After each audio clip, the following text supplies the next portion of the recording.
Okay, so we are now live. Hi, my name is Tracy Hecht, and I am a fourth grade teacher and also a Google certified educator. I will be your host for this On-Air Hangout today. The purpose of our On-Air Hangout is to provide a forum for elementary school educators to explore the use of Google presentations. Today we will share our best practices and discuss how lessons can be adapted at both the primary and intermediate levels. We'll also discuss Google Drive from a professional perspective, specifically focusing on the impact for organization and sharing and collaboration. So let's take a moment to meet all of our educators here today. So we can go ahead and start with you, Lori, if you can just briefly introduce yourself. Hi, I'm Lori Nazzaro. I am a special education teacher for second grade, although I've done various grade levels, and I'm working with Tracy. And Stacy? Hi, I'm Stacy Hines. I teach second grade. I've also taught first grade for the two grades, total about 17 years. So all of my focus with technology is lower grades, younger kids. And Vanessa? Hi, I teach fifth grade currently, but I've taught fourth grade for about 4 years, and I've also taught second grade. And I'm joining the chat tonight to learn a little bit more about what these ladies have done in their classrooms so far. Great, thanks. So I'm going to start off with just talking about some of my best practices. So one of the activities that I've been working on recently with my kids in the classroom is poetry writing. So my fourth graders have been dabbling a little bit in poetry. Something that I've really found to be a challenge this year has been getting them motivated to produce quality writing. So I thought of using Google presentations to provide some motivation for them. So when I let them know that we were going to be, going to the computer lab and using Google presentations, they got really excited. But I did also tell them that they were going to have to meet certain requirements in order to be able to create their presentations. And this really did provide motivation for them. The quality of their writing that they produced was, I think, far superior than what they would have produced had we just been sitting down in the classroom writing without any other set purpose for the culmination of the unit. Even my reluctant writers really seemed to rise to the challenge and produce writing that was far greater than what I've seen them do before.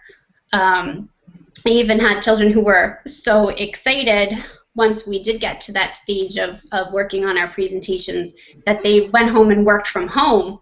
And within a day or two, had the entire project completed, came in super excited and told everybody, oh, I was working on it at home and I'm all done. And the work that they, they produced was just amazing. To see, like, the reluctant writers, the minute you take a pencil out of a kid's hand and give them a keyboard instead, their motivation and their willingness to participate just grows exponentially. It's incredible. Especially in this day and age where kids are so excited about technology, and that's how they communicate with each other so often. It's definitely so beneficial to know so much about technology with you. So Stacy, you and Tracy, and you too, Lori, I'm sure.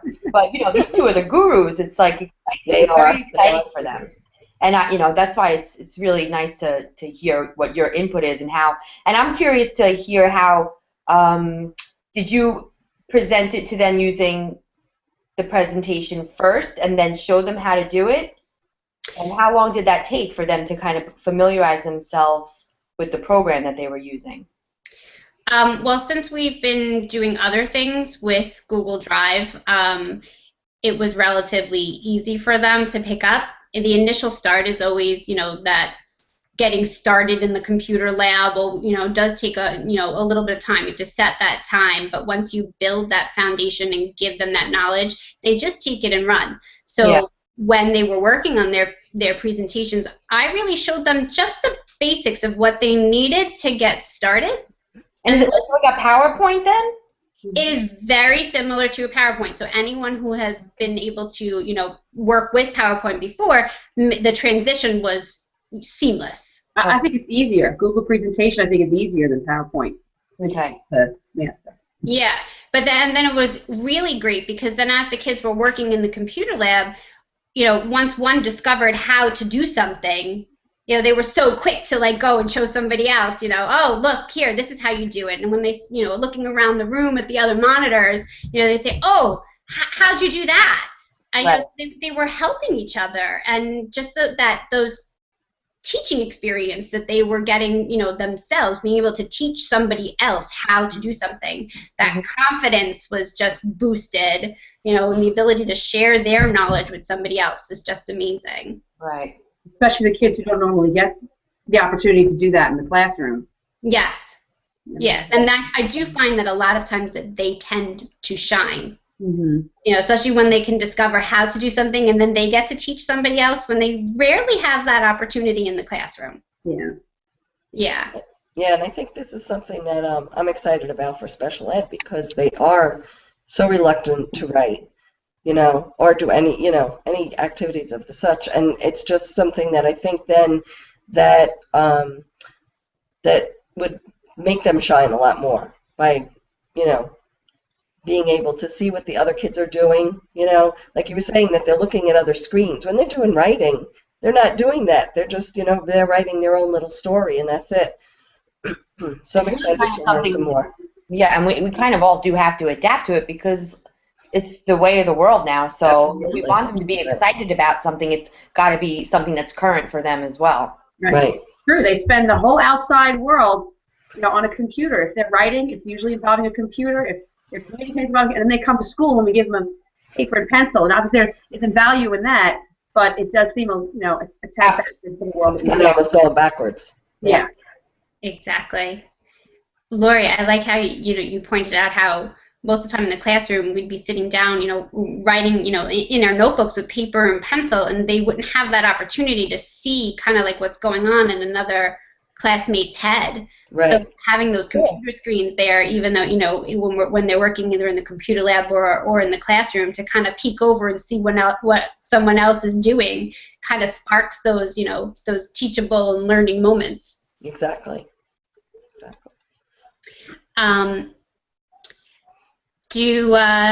Has anybody used Google presentations in the classroom with their students? At this point. Yeah. I haven't. I'm looking forward to maybe some more PDPs on it so that I can become a little more familiar with it myself.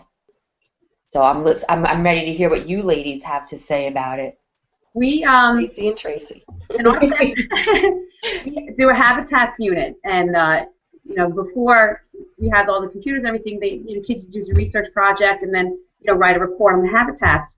So once I learned how to use presentation, they were researching, choosing a habitat, and researching the animals and the plants and the temperate conditions that would occur in that habitat, and they would record their information, and then they were in groups, so 4 or 5 kids were working on a presentation at the same time. So there were like 5 different habitats, 5 different groups, and they each had a slide. And it was great because, before a Google presentation, they would each do their own PowerPoint and would take forever because each child was doing their own and had to rotate on and off the computer. But this was great because they were all sitting next to each other in the computer lab, and they were able to look at each other, and they could see what each one of their classmates was doing on that slide. So even though there were 5 different slides at the same time, it was saving at the same time. They were all working on one presentation at the same time, and then they were able to present it at the end. So it took what could have been a 2-week project and turned it into 2 days. Wow. And they loved it. And Don worked with me as far as getting images.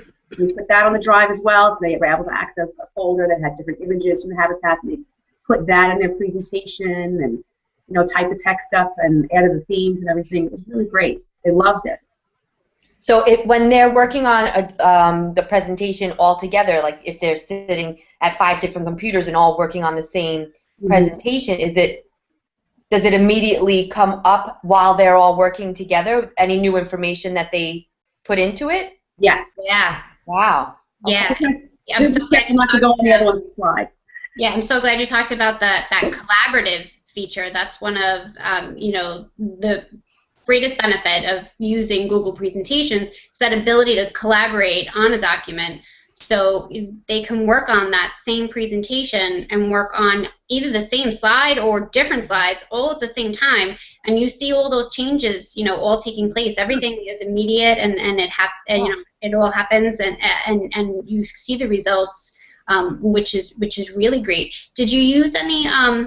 Stacey, did you use any of the comment features? Or did you find that at that level that they're not ready for that yet? Yeah, at that level, we didn't use the comment features. It was just creating the presentation. Okay. Yeah. So Vanessa, in one of the features that for the collaborative features, there's a feature, it's a comment feature, where you can communicate with whoever you're collaborating with. So most of the time, you're not in a computer lab with the person that you're collaborating with. So if we were collaborating professionally, we could leave comments to each other about things maybe we wanted to change or things we wanted to think about. And it's a great way to ease that communication, so that this way, when you went to go work on the document, whenever it was convenient for you, all those comments would be there, and you'd be able to utilize those to enhance or fix your work. Mm-hmm. Yeah. So when I was doing my presentations, although they made their own presentation, they didn't collaborate on the poems themselves because they were written independently. It did use the collaborative feature when they were doing their editing. So I had them peer edit by sharing their presentations with each other and going through and leaving each other comments for both, it critiquing their presentation itself in terms of layout and organization and visibility of the fonts and the colors that they chose and how they laid everything out, whether it was pleasing to the eye or difficult to read. But then they also did some peer editing and left notes for each other on any punctuation, capitalization, spelling that they needed to go back and fix. Very cool. That's a great feature. Mm-hmm. Yeah, and it helps them because it makes them, I think, more accountable. Mm-hmm. And that ability to be able to edit somebody else's work, I think, then only enhances that writing abilities of your own writing abilities. And just the ease of editing text on a computer instead of trying to look at someone's notebook and decipher someone's handwriting, and it's all squishy and squashy. And like my kids do peer editing, but it's with their notebooks, and it's difficult for the younger kids to get into peer editing, on the computer because they're not typing, tons of stories yet. They're still young for that. Mm-hmm. Right. But I could see in the upper grades that would be great. Mm-hmm. And what's cool about that is also just to even expose them to something that on a more mature level, when colleagues are doing this with each other, maybe it'd be more advanced, but just to even expose them to the fact that they can be collaborative and even comment, like you said, Tracy, that they can comment on the layout of what the presentation looks like. To have that, just to even have that say and just even expose them to the basics of just commenting on a document like that using technology is kind of cool for them. Yeah. Yeah, and it also allows you the opportunity to teach them the proper way to critique somebody else's work. I could imagine some of the things that they're writing. That's awful. Yeah. Properly, explain right. what it is. It's a teachable moment. Right, which, believe it or not, we were doing Storybird in my class, and even second grade, you wouldn't think that they wouldn't know how to comment. One person commented on someone else's, oh, your story's lame. So I had to stop in second grade and have a whole conversation about proper, how to do it the right way. Right. Yeah. Lori, where do you see using Google presentations fitting in this in the special ed environment in your classroom? Well, I think as far as like what Stacey was saying, there's probably something to that effect doing like instead of like a report to do the presentation with them. I think that they could do that at this point. Mm-hmm. It might not be earlier in the year, but by this point I think they could. And since I'll be moving up to third grade with them, I'll have the opportunity to do or to try it with them next year. Well, that's wonderful. And I do like like doing a collaborative type report or something that they could work together. It would help them, like, because some of the the children that are weaker, it would help them, bring them up, and give them the opportunity. That's great. And it's also great when when you move up with them, you know what they know Where they're how to already do. at. Yes, I could start right away next year. Exactly. Which is great. And I Yeah. also think it's so wonderful when we implement using these types of technologies, at the primary level. I think some teachers don't really realize what the children are capable of doing at that young age. Right. The earlier they're exposed to using it, and taught how to use it the right way, Right. and how to use it in a way that's going to benefit them, Right. in the classroom. When they move up and they reach, us at the intermediate level, it just makes everything so much easier. Right. It's unbelievable every year how much more these kids are coming in. For my students, I thought the first year, this is the first year where I gave them their own password. I know they all had their own emails, station emails. First year that I tried doing it themselves, logging on themselves. And, it was such a long password with the capital S and the S and the period. And as long as it was, I just put it on label and stuck it on a card. As long as I had it in front of them, they had no problem. The Right. skills are so much better than they used to be years ago. The minute they logged on once or twice, they knew how to get on. And so now, I was able to share like some smart notebook stuff with them.